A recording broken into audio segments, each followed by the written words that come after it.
பொது சிவில் சட்டம் காலத்தின் கட்டாயம் என வலியுறுத்தி சுதந்திர தின உரையில் பிரதமர் மோடி பேசியிருந்தார். பிரதமரின் இந்த பேச்சு பாஜக கூட்டணி கட்சிகளிடையே குழப்பத்தை ஏற்படுத்தியுள்ளது. இதுகுறித்து கருத்து தெரிவித்த தெலுங்கு தேசம் கட்சியின் பொதுச் செயலாளர் லவு ஸ்ரீகிருஷ்ண தேவராயலு, பொது சிவில் சட்டம் தொடர்பான விவரங்கள் வெளிவரும் வரை தெலுங்கு தேசம் கட்சியின் நிலைப்பாட்டை இறுதி செய்யப் போவதில்லை என தெரிவித்தார்.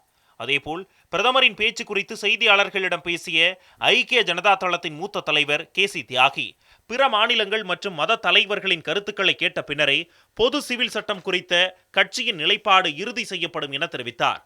பீகார் முதல்வர் நிதிஷ்குமார் கடந்த 2017ஆம் ஆண்டு சட்ட ஆணையத்திடம் தெரிவித்த கருத்தை மேற்கோள் காட்டி கேசி தியாகி இவ்வாறு கூறினார். சிறுபான்மையினர் உட்பட அனைத்து மதங்களின் சம்மதத்தை பெறாமல் பொது சிவில் சட்டத்தை திணிக்க எடுக்கப்படும் எந்தவொரு முயற்சியும் மத சுதந்திரத்திற்காக அரசமைப்பு சட்டம் அளித்துள்ள உத்தரவாதத்தின் மீதான நம்பிக்கையை குறைக்க வழிவகுக்கும் என நிதிஷ்குமார் கூறியிருந்தார்.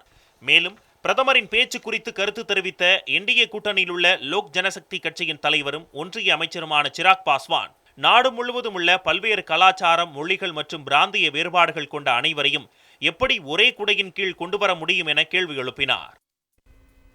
பொது சிவில் சட்டம் காலத்தின் கட்டாயம் என வலியுறுத்தி சுதந்திர தின உரையில் பிரதமர் மோடி பேசியிருந்தார். பிரதமரின் இந்த பேச்சு பாஜக கூட்டணி கட்சிகளிடையே குழப்பத்தை ஏற்படுத்தியுள்ளது. இதுகுறித்து கருத்து தெரிவித்த தெலுங்கு தேசம் கட்சியின் பொதுச் செயலாளர் லவு ஸ்ரீகிருஷ்ண தேவராயலு, பொது சிவில் சட்டம் தொடர்பான விவரங்கள் வெளிவரும் வரை தெலுங்கு தேசம் கட்சியின் நிலைப்பாட்டை இறுதி செய்யப் போவதில்லை என தெரிவித்தார். அதேபோல் பிரதமரின் பேச்சு குறித்து செய்தியாளர்களிடம் பேசிய ஐக்கிய ஜனதா தளத்தின் மூத்த தலைவர் கேசி தியாகி, பிற மாநிலங்கள் மற்றும் மத தலைவர்களின் கருத்துக்களை கேட்ட பின்னரே பொது சிவில் சட்டம் குறித்த கட்சியின் நிலைப்பாடு இறுதி செய்யப்படும் என தெரிவித்தார். பீகார் முதல்வர் நிதிஷ்குமார் கடந்த 2017ஆம் ஆண்டு சட்ட ஆணையத்திடம் தெரிவித்த கருத்தை மேற்கோள் காட்டி கேசி தியாகி இவ்வாறு கூறினார். சிறுபான்மையினர் உட்பட அனைத்து மதங்களின் சம்மதத்தை பெறாமல் பொது சிவில் சட்டத்தை திணிக்க எடுக்கப்படும் எந்தவொரு முயற்சியும் மத சுதந்திரத்திற்காக அரசமைப்பு சட்டம் அளித்துள்ள உத்தரவாதத்தின் மீதான நம்பிக்கையை குறைக்க வழிவகுக்கும் என நிதிஷ்குமார் கூறியிருந்தார்.